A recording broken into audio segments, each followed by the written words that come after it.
Hi ಎಲ್ರಿಗೂ ನಮಸ್ಕಾರ. ಇವತ್ತು ಬನ್ನಿ ಎಲ್ಲರೂ ಬಿಸಿ ಬಿಸಿಯಾಗಿ ತುಂಬಾ ಈಸಿಯಾಗಿರೋ ಪಲಾವ್ ಹೇಗೆ ಮಾಡೋದು ಅಂತ ನೋಡೋಣ. ಇದು ತುಂಬಾ ಈಸಿ, ಬ್ಯಾಚುಲರ್ಸ್ ಎಲ್ಲ ಆರಾಮಾಗಿ ಮನೇಲಿ ಮಾಡ್ಕೊಬೋದು, ತುಂಬಾ ಈಸಿ. ಮೊದಲಿಗೆ ಕುಕ್ಕರಲ್ಲಿ ಎಣ್ಣೆ ತೊಗೊಳ್ಳಿ ಸ್ವಲ್ಪ. ಅದಾದಮೇಲೆ ಒಂದೆರಡು ಸ್ಪೂನ್ ತುಪ್ಪ ಹಾಕಿ, ಆಮೇಲೆ ತುಪ್ಪ ಒಂದು ಸ್ವಲ್ಪ ಕಾದ ತಕ್ಷಣವೇ ಅದಕ್ಕೆ ಸ್ವಲ್ಪ ಜೀರಿಗೆ ಮತ್ತು ಸಾಸಿವೆ ಎರಡನ್ನೂ ಹಾಕಿ, ಅದಾದ ನಂತರ ಅದು ಸ್ವಲ್ಪ ಚಟಪಟ ಅನ್ನೋಕ್ಕೆ ಸ್ಟಾರ್ಟ್ ಆಗುತ್ತೆ.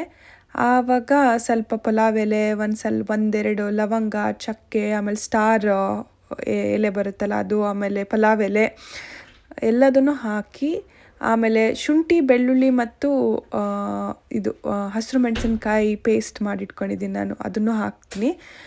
ಅದಾದಮೇಲೆ ಸ್ವಲ್ಪ ಚೆನ್ನಾಗಿ ಎಣ್ಣೆಗೆ ಮಿಕ್ಸ್ ಮಾಡಿ, ಎಣ್ಣೆ ತುಂಬ ಕಾದಿರೋದ್ರಿಂದ ಸ್ವಲ್ಪ ಸ್ಲೋ ಫ್ಲೇಮಲ್ಲಿ ಇಟ್ಕೊಂಡ್ರೆ ಬೆಟರು. ಅದಾದ ನಂತರ ನೀವು ಸ್ವಲ್ಪ ಈರುಳ್ಳಿ ಹಾಕ್ಬೋದು. ಅಂದರೆ ನಿಮ್ಗೆ ಎಷ್ಟು ಬೇಕೋ ಅಷ್ಟು. ನಾನು ಸಣ್ಣದಾದಂಥ ಒಂದು ಬಿಳಿ ಈರುಳ್ಳಿ ತೊಗೊಂಡಿದ್ದೀನಿ, ಇಲ್ಲಿ ಜಾಸ್ತಿ ಅದೇ ಸಿಗೋದು, ಅದಕ್ಕೇ. ಅದಾದಮೇಲೆ ಒಂದು ಸ್ವಲ್ಪ ಹೊತ್ತು ಅದು ಈರುಳ್ಳಿ ಬಾಡಬೇಕು, ಸ್ವಲ್ಪ ಚೆನ್ನಾಗಿ ಫ್ರೈ ಆಗಬೇಕು ಈರುಳ್ಳಿ. ಅದಾದಮೇಲೆ ನೀವು ನೆಕ್ಸ್ಟ್ ಇಂಗ್ರೀಡಿಯೆಂಟ್ಸ್ ಟೊಮೆಟೊ ಹಾಕಿದೆ, ಅದು ಆಪ್ಷನಲ್ಲು, ನಿಮಗೆ ಬೇಕಾದರೆ ಹಾಕ್ಬೋದು, ಬಟ್ ನಾನಿಲ್ಲಿ 1 ಟೊಮೆಟೊ ಹಾಕಿದ್ದೀನಿ ಸಣ್ಣದು. ಆಮೇಲೆ ಟೊಮೆಟೊ ಆದಮೇಲೆ ನೀವು ಸ್ವಲ್ಪ ಅದನ್ನು ಚೆನ್ನಾಗಿ ಕೈ ಆಡಿಸ್ಕೊಬೇಕು. ಟೊಮೆಟೊ ಎಲ್ಲ ಸ್ವಲ್ಪ ಚೂರು ಬೆಂದ ಮೇಲೆ ನಾನು ಯಾವಾಗಲೂ ಪಲಾವಿಗೆ ಸ್ವಲ್ಪ ಮೆಂತ್ಯ ಸೊಪ್ಪು ಹಾಕ್ತೀನಿ, ಅದು ಆಪ್ಷನಲ್, ಬೇಕಾದರೆ ಹಾಕ್ಬೋದು, ಇಲ್ಲಾಂದರೆ ತೊಂದರೆ ಇಲ್ಲ. ಮೇಥಿ ಲೀವ್ಸ್ ಹಾಕಿರ್ತೀರಲ್ಲ, ಡ್ರೈ ಮೇಥಿ ಲೀವ್ಸು, ಅದು ನಡೆಯುತ್ತೆ, ಬಟ್ ಇದು ಹಾಕಿದ್ರೆ ತುಂಬ ರುಚಿಯಾಗಿರುತ್ತೆ. ಹಾಕಿ ಒಂದ್ಸಲಿ ಟ್ರೈ ಮಾಡಿ ನೋಡಿ, ತುಂಬ ಚೆನ್ನಾಗಿರುತ್ತೆ. ಸಣ್ಣ ಕಟ್ ಮಾಡಿದ್ದು ಅದು ಸ್ವಲ್ಪ ಬಾಡಬೇಕು. ಹಾಕಿರೋ ಮೇಥಿ ಲೀವ್ಸ್, ಸ್ವಲ್ಪ ಮೆಂತ್ಯ ಸೊಪ್ಪು ಸ್ವಲ್ಪ ಬಾಡಿದ ಮೇಲೆ ಅದಕ್ಕೆ ಮಸಾಲೆಗಳನ್ನ ಆ್ಯಡ್ ಮಾಡ್ತಾ ಹೋಗೋದು. ಉಪ್ಪು, ಆಮೇಲೆ ಸ್ವಲ್ಪ ಅರಿಶಿನ ಪುಡಿ, ನಾನೊಂದು ಸ್ವಲ್ಪ ಚೆನ್ನಾಗೇ ಹಾಕಿದ್ದೀನಿ, ಅರಿಶಿನ ಚೆನ್ನಾಗಿ ಒಳ್ಳೆ ಫ್ಲೇವರ್ ಕೊಡುತ್ತೆ ಹಾಗಾಗಿ. ಆಮೇಲೆ ಸ್ವಲ್ಪ ಧನಿಯಾ ಪೌಡರ್ ಹಾಕಿದ್ದೀನಿ.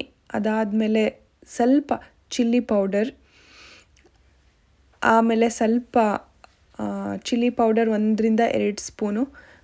ಆಲ್ರೆಡಿ 2 ಹಸಿರು ಮೆಣಸಿನ್ಕಾಯಿ ಹಾಕಿರೋದ್ರಿಂದ ನೀವು ನೋಡಿ ಎಷ್ಟು ಖಾರ ಬೇಕೋ ಅದನ್ನು ನೋಡಿ ಹಾಕ್ಕೊಳ್ಬೋದು. ಆಮೇಲೆ ಸ್ವಲ್ಪ ಗರಂ ಮಸಾಲ ಹಾಕಿದ್ದೀನಿ ನಾನು, 1 ಟೇಬಲ್ ಸ್ಪೂನ್ ಗರಂ ಮಸಾಲ. ಆಮೇಲೆ ಸ್ವಲ್ಪ ಸಂಬಾರ್ ಬೀಜದ್ದು ಪೌಡರ್ ಕೂಡ ಹಾಕಿದ್ದೀನಿ ಸ್ವಲ್ಪ. ಅದಾದಮೇಲೆ ಎಲ್ಲ ಚೆನ್ನಾಗಿ ಸ್ವಲ್ಪ ಹೊತ್ತು ಬೇಯೋದಕ್ಕೆ ಹಾಗೆ ಬಿಡಿ, ಅದು ಸ್ವಲ್ಪ ಹಸಿ ವಾಸನೆ ಎಲ್ಲ ಹೋಗಬೇಕು, ಅಲ್ಲಿ ತನಕ ಸ್ವಲ್ಪ ಕೈ ಆಡಿಸ್ತಾ ಇರಿ, ಸೀದು ಹೋಗ್ದಲೇ ಇರೋ ಥರ. ನಾನು ಸ್ವಲ್ಪ ಎಣ್ಣೆ ಕಮ್ಮಿ ಹಾಕಿರೋದ್ರಿಂದ, ಬಿಕಾಸ್ ನಾವೆಲ್ಲ ಸ್ವಲ್ಪ ಎಣ್ಣೆ ಕಮ್ಮಿ ತಿನ್ನೋದು, ಹಾಗಾಗಿ ಎಣ್ಣೆ ನಾನು ಕಮ್ಮಿ ಬಳಸ್ಕೊಂಡಿದ್ದೀನಿ. ಹಾಗಾಗಿ ನೀವು ಬೇಕಾದರೆ ಸ್ವಲ್ಪ ಜಾಸ್ತಿ ಹಾಕ್ಕೊಳ್ಬೋದು. ಅದಾದಮೇಲೆ ನೀವು ನಿಮಗೆ ಯಾವ್ಯಾವ ನಿಮ್ಮದು ವೆಜಿಟೇಬಲ್ಸ್ ಬೇಕು ನೀವು ಎಲ್ಲನೂ ಆ್ಯಡ್ ಮಾಡ್ಬೋದು. ನಾನು ಕ್ಯಾರೆಟು, ಬೀನ್ಸು, ಮತ್ತು ಒಂದು ಸ್ವಲ್ಪ ಆಲೂಗೆಡ್ಡೆ, ಆಮೇಲೆ ಕ್ಯಾಪ್ಸಿಕಮ್ಮು, ಆಮೇಲೆ ಸ್ವಲ್ಪ ಹೂಕೋಸು, ಇದನ್ನೆಲ್ಲ ಹಾಕಿದ್ದೀನಿ. ನಿಮಗೆ ಬೇಕಾದರೆ ಬೇರೆ ವೆಜಿಟೇಬಲ್ಸು ಹಾಕ್ಕೊಳ್ಬೋದು, ನಿಮಗೆ ಯಾವುದಾದ್ರೂ ಇಷ್ಟ ಇದ್ದರೆ ಹಾಕ್ಬೋದು. ನೀವು ನಿಮ್ಮ ಇಷ್ಟ, ವೆಜಿಟೇಬಲ್ಸು ನಿಮ್ಮದು ಆಪ್ಷನ್ಸು, ಮನೇಲಿ ಯಾವುದಿರುತ್ತೆ ಅದನ್ನು ಬಳಸ್ಕೊಂಡು ಮಾಡ್ಬೋದು. ಯಾವುದೂ ಇಲ್ಲ ಅಂದರೆ ಬರೀ ಟೊಮೆಟೊ ಮತ್ತು ಮೆಂತ್ಯ ಸೊಪ್ಪಿಂದು ಎಲೆಗಳು ಸಾಕಾಗುತ್ತೆ.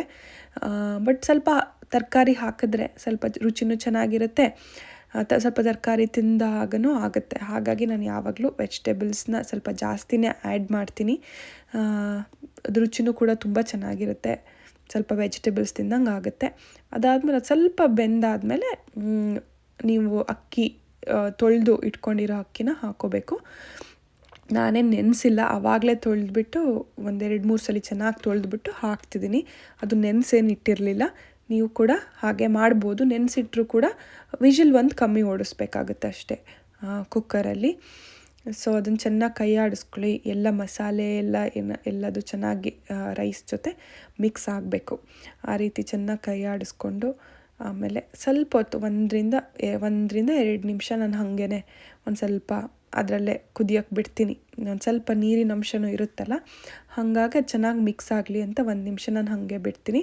ಅದಾದಮೇಲೆ ನೀರು ಹಾಕ್ಕೋಬೇಕಾಗತ್ತೆ. 1:2 ಯಾವಾಗಲೂ ಹಾಕೋದು ಅನ್ನ ಮಾಡಬೇಕಾದ್ರೆ ಅಥವಾ ಯಾವಾಗಲೂ, ಬಟ್ ನಾನು ಅರ್ಧ ಕಪ್ ಯಾವಾಗಲೂ ಕಮ್ಮಿ ಹಾಕ್ತೀನಿ ನೀರು.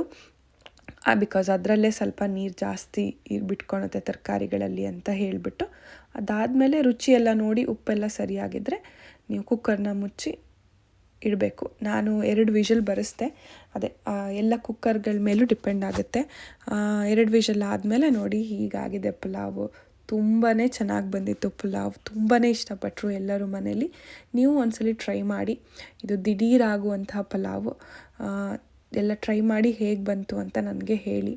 Thank you so much for watching.